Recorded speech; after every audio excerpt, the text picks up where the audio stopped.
예, 9월 3일 화요일 묵상에 함께 해준 여러분들 환영합니다. 저희는 계속해서 요한복음에 나타나고 있는 7가지 표적 이야기를 하나하나 살펴보고 있는데요. 이번 주에는 저희가 요한복음 4장에 나타난 두 번째 표적 이야기를 4번, 오늘부터 화수목금 4번 묵상하려고 합니다.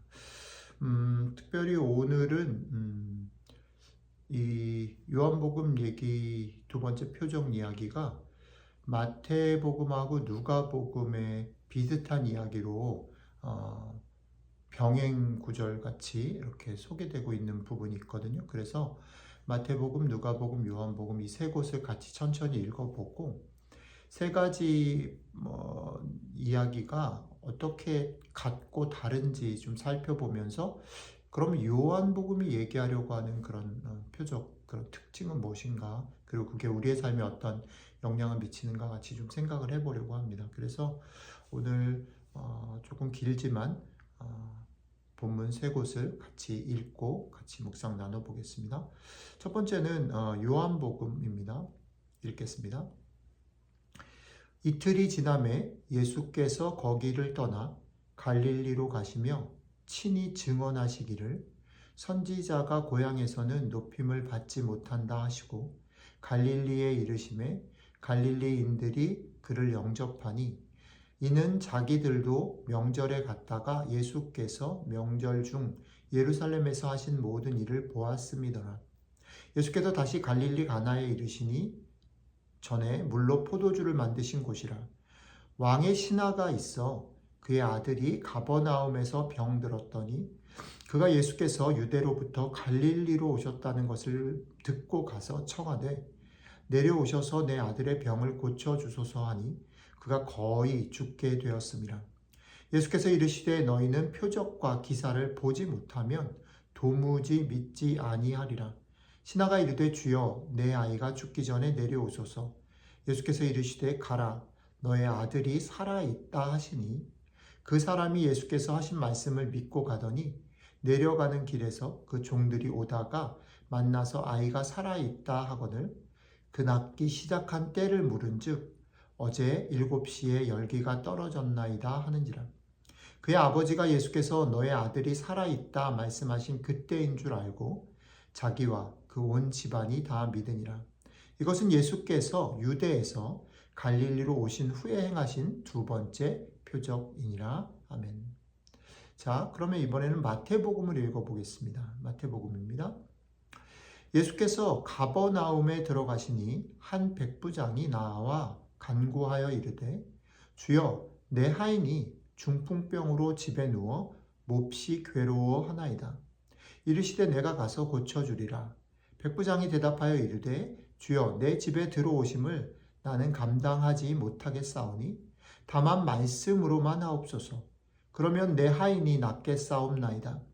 나도 남의 수하에 있는 사람이요 내 아래에도 군사가 있으니 이더러 가라 하면 가고 저더러 오라 하면 오고 내 정도로 이것을 하라 하면 하나이다. 예수께서 들으시고 놀랍게 여겨 따르는 자들에게 이르시되 내가 진실로 너희에게 이르노니 이스라엘 중 아무에게서도 이만한 믿음을 보지 못하였노라.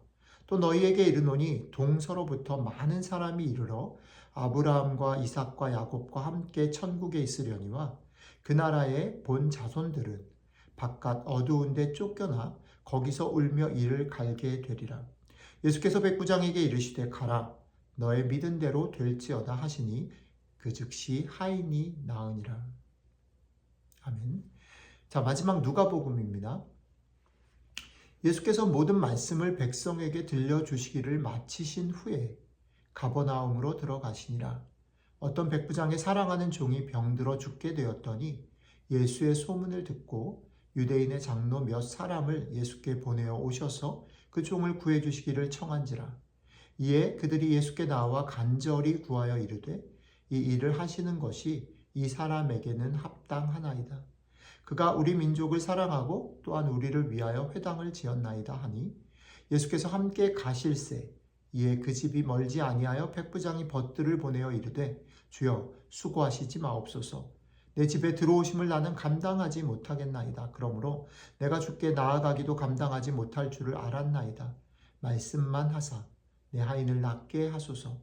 나도 남의 수하에 든 사람이요 내 아래에도 병사가 있으니 이더러 가라 하면 가고 저더러 오라 하면 오고 내 종더러 이것을 하라 하면 하나이다. 예수께서 들으시고 그를 놀랍게 여겨 돌이키사 따르는 무리에게 이르시되 내가 너희에게 이르노니 이스라엘 중에서도 이만한 믿음은 만나보지 못하였노라 하시더라. 보내었던 사람들이 집으로 돌아가 보매 종이 이미 나아 있었더라. 아멘. 예, 여러분들 세 곳을 읽었는데 어떤 차이를 발견하셨나요? 언제 시간을 들여서 한 번 더 각각의 이야기를 세밀하게 들여다보면서 공통점과 차이점을 찾아보시고 그 차이점들을 통해서 각각의 복음서가 무엇을 얘기하려고 하는지 강조하려고 하는 것들을 좀 생각하면서 묵상을 하시는 것 참 좋은 일인 것 같습니다. 자, 각각의 차이가 좀 선명하게 나오기도 하고 전체적으로 공통점은 예수님께서 왕의 신하이던 백부장이던 그의 아들이 됐던 하인이 됐던 거의 죽게 된 사람을 살리신 것이죠. 그런데 이런 공통점에 대조해서 차이점도 명확합니다. 마태와 누가는 조금 유사점이 더 많고요. 요한은 차이점이 더 많은 것 같아요. 일단 마태와 누가가 보여주는 공통점과 또 요한복음의 가장 큰 차이점이 무엇이냐면 백부장의 신하, 그리고 그것보다 더 내용적으로 중요한 건 뭐냐면 이 얘기가 그 백부장이 가진 믿음을 주님이 칭찬하시는 부분이 되게 선명하게 드러났다는 거죠. 예수님을 자기 집으로 오라가라 할 수 없다라는 거고요. 그리고 그 말씀만으로도 충분히 낫게 하실 능력이 있다라고 믿은 것이죠. 근데 제일 잘 천천히 더 읽어보면 지금 이 마태와 누가는 백부장의 믿음을 칭찬하는 것이 목적인 듯 보이지만 사실은 뒤쪽으로 가면 이 말 때문에 정말 핵심 주제가 바뀝니다.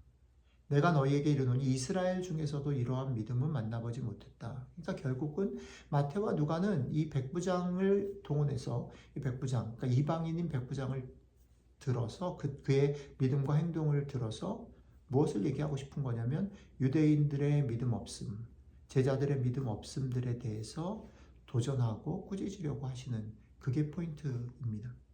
그런데 이것과는 조금 대조적으로 요한복음을 읽어보면 요한복음에는 믿음의 행동보다는 조금 주저하고 의심하는 그런 행동들이 더 강조되어져 있음을 알 수 있습니다.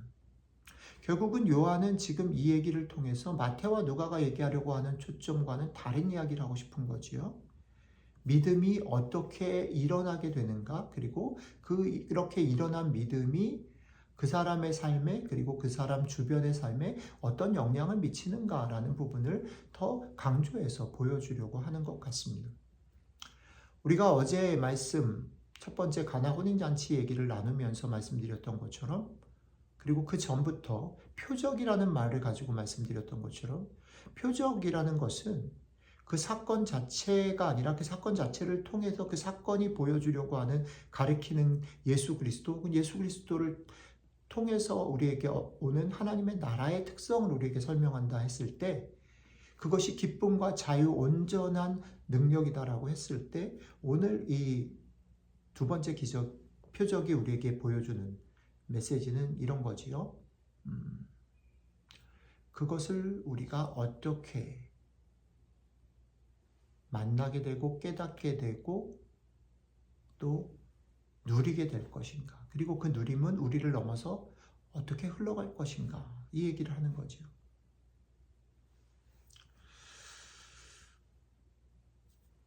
오늘 왕의 신하라고 명명된 이 사람은 사실 주저하고 믿지 못했습니다.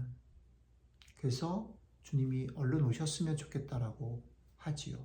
그러나 정작 이 왕의 신하의 아들이 살아난 것은 예수님의 말씀하신 바로 그때였어요. 그리고 그것을 이제 돌아가는 길 속에서 깨닫게 된 거죠.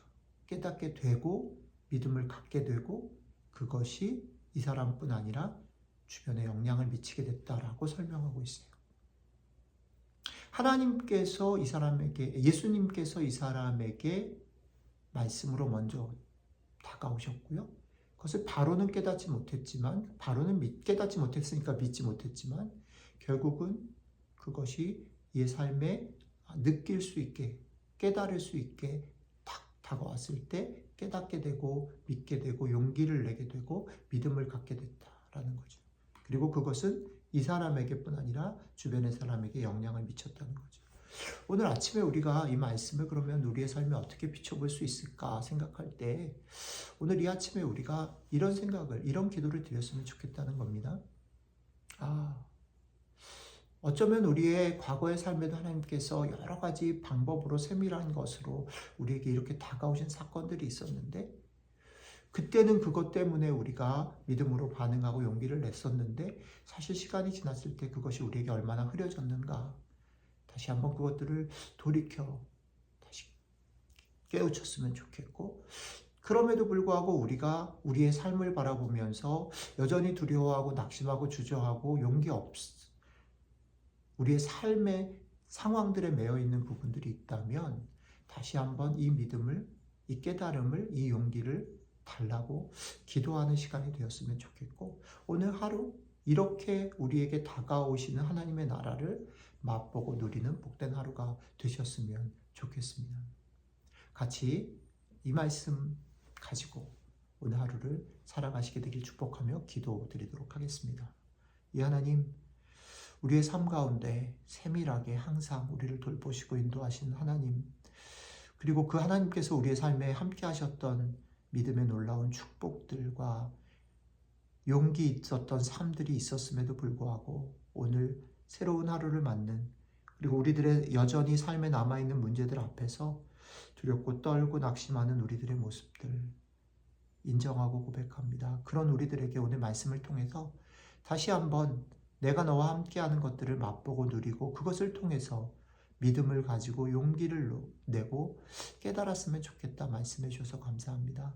성령님 우리와 동행하셔서 우리의 삶의 곳곳에서 그렇게 함께하고 다가오시는 주님 맛보고 누리고 그것 때문에 용기 내는 복된 하루 될 수 있도록 함께해 주시면 좋겠습니다.